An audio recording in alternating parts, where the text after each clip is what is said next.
R. Kelly va passer de nombreuses années en prison. Reconnu coupable de nombreux crimes, le rappeur a été condamné à 30 ans de prison. Le 1er juillet dernier, R. Kelly a intenté un procès à la prison de Brooklyn où il est détenu. Il affirmait être soumis à une punition cruelle et inhabituelle après son placement dans une unité où la surveillance est accrue. L'interprète d'I Believe I Can Fly estimait qu'il est placé à tort sous surveillance alors qu'il n'est pas suicidaire. Dans sa plainte, il déclarait que les responsables du Metropolitan Detention Center, MDC, avaient ordonné sa mise sous surveillance uniquement à des fins punitives et parce qu'il était un détenu très en vue. Ce mardi 5 juillet, R. Kelly a pu quitter le quartier où il était détenu depuis sa condamnation. À la suite d'une évaluation clinique, le demandeur Robert Sylvester Kelly, également connu sous le nom de R. Kelly, a été retiré de la surveillance du suicide à partir de ce matin, le 5 juillet 2022, ont annoncé les procureurs. Puisque n'est plus sous surveillance du suicide, il n'y a rien de plus que le tribunal puisse faire pour lui.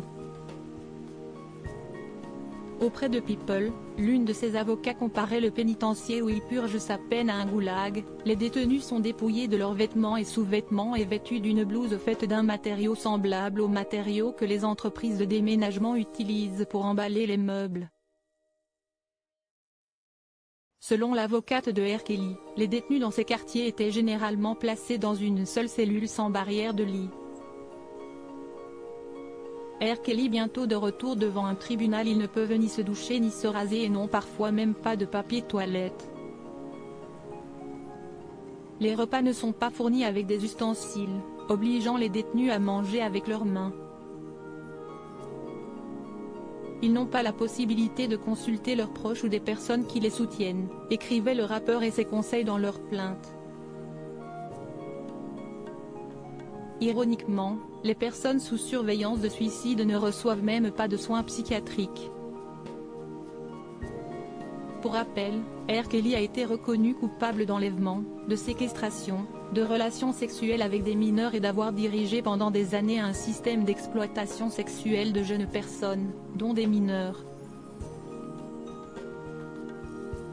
R. Kelly sera de nouveau confronté à la justice le 15 août prochain pour être jugé pour possession de pornographie juvénile et entrave à la justice.